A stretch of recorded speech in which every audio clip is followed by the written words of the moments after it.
Hello world, how's it going? It's James back with another update. This is week 17, which is basically 4 months thereabouts. This means that from the 1st of August, I'll have 4 months worth of pictures, and you'll be able to see a time lapse of a photo every single day from 0 to 4 months.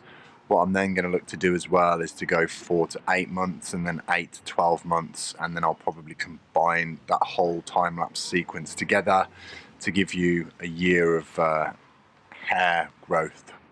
In terms of updates this week, the bigger spots have really died off. There's lots more tiny little spots that I can feel now.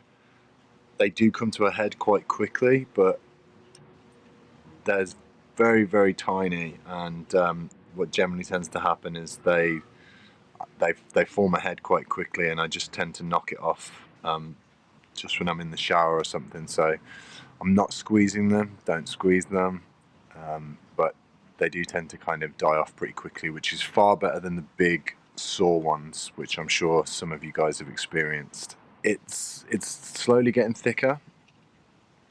With each week it is really starting to fill out, and one of the things that I've noticed that you'll see on the close-up is that the hairs are actually starting to really get some strength. I've been brushing my hair down just to try and train those hairs down, but it does just seem like they just want to stand up. So I know that that's something that people have reported before. Maybe it's going to have consequence for how I'm going to style my hair when it does finally start to come through a little bit thicker. But if we just get straight into the close-up, then you'll be able to see what I mean, hopefully. So I'm hoping you can see that, but here at the front, especially on the sides here, the hair is really hard to tame. You know, I have been trying to train the hair by brushing it downwards, but the hair on the front really just wants to stand up on end. Bear in mind I did have some already kind of natural follicles on the front of my head. I hadn't completely receded on the front here, so some of the hair wants to lie down, but some of it wants to stand up, and it kind of gives it a bit of a messy appearance on the front. But if we just take a look at that, slowly but surely it is filling in.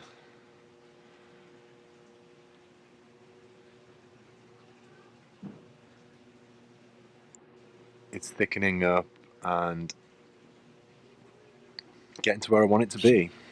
But to be honest, I'm kind of getting a little bit impatient with it now. I would really like to see some thicker coverage, but maybe I'm just being a bit too impatient and I need to wait for the next 2 months to bring that.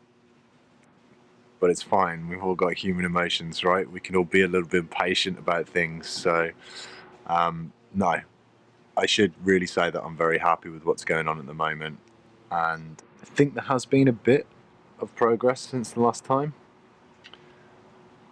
but only very minor. So I think that the thickening up is going to take some time, but I do kind of think that most of those follicles have kind of sprouted out now, and it's just a case of them maturing and thickening up, which is going to be the next 2 months or so. Well, maybe even longer than the next 2 months or so. Take a look at the donor site as well.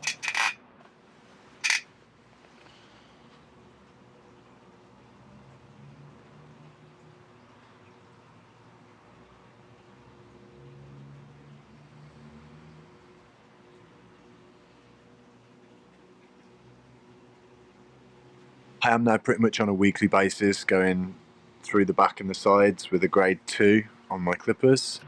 I'm leaving the top.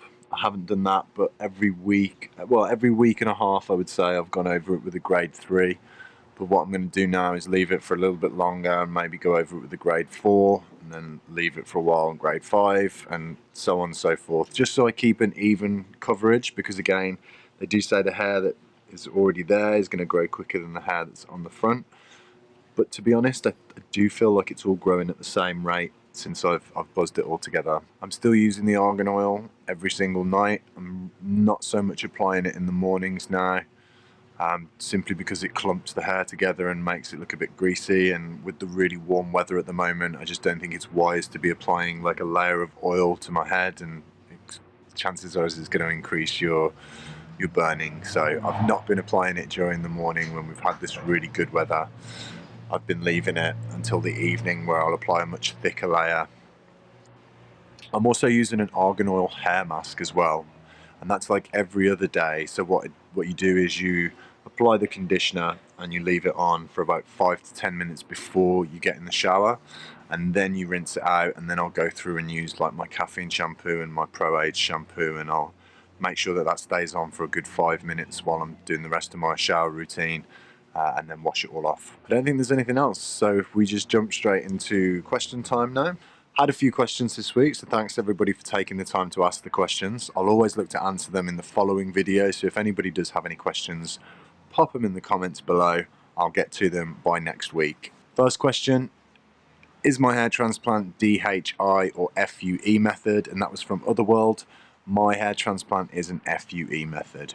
Wolf Nitro has asked how much Elite Hair Transplant charged me to use my credit card, and although it was quite a while back now, I believe they charged me 3%, but just to be sure, I would say it's between 3 and 5%. That's not something that really bothered me, because I'd much rather put it on credit and pay it off, and I'm now at the point where I've almost paid all of that off as well, so much happier to be able to put it on a card with a slight charge for it than I was to drain my savings. So that's that. Thanks for your question, mate. Andrew Stokes has a good question this week.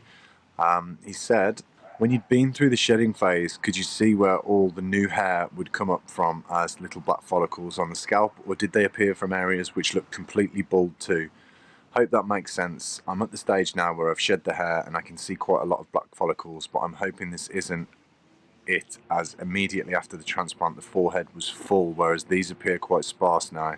I haven't really lost any grafts to my knowledge this far.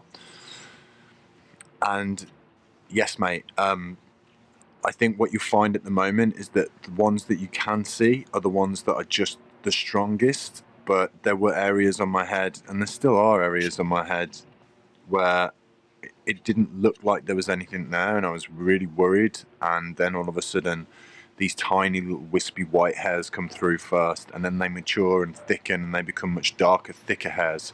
So I think it's just a case of variance. Sometimes you're going to have immediately thick dark hair that comes through, maybe because the wispy hair didn't manage to break through the skin.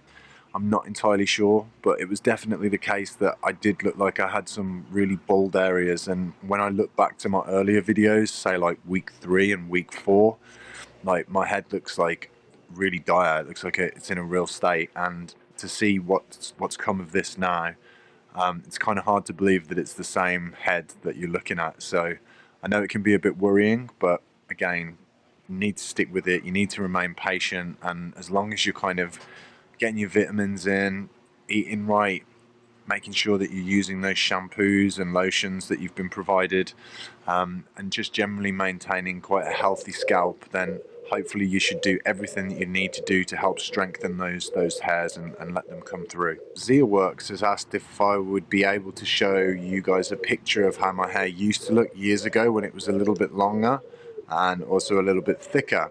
And this is just so that he can get an idea of how naturally thick my hair was.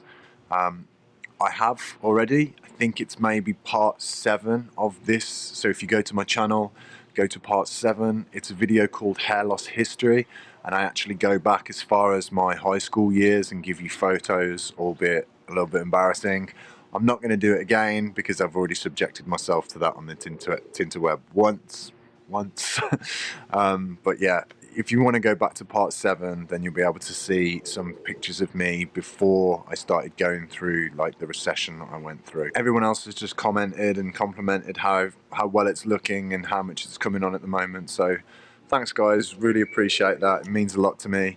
I think I am just being a bit impatient at the moment, and you know, I really want to get things going, but considering how far I've come and looking back at the videos from, you know, 13, 14 weeks ago, I should really just calm down a little bit and realize that everything's fallen into place quite nicely for me at the moment. So yeah, I think I'm going to take that back. I shouldn't really be as impatient as I am being at the moment. So I think that's everything that I needed to say for this week. Stay tuned.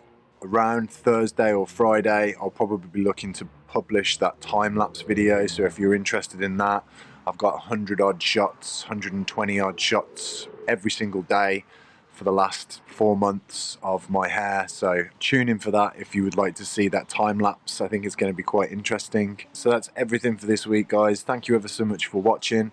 Subscribe if you would like to follow my hair transplant journey. But other than that, take care everyone. I'll see you soon. Bye bye.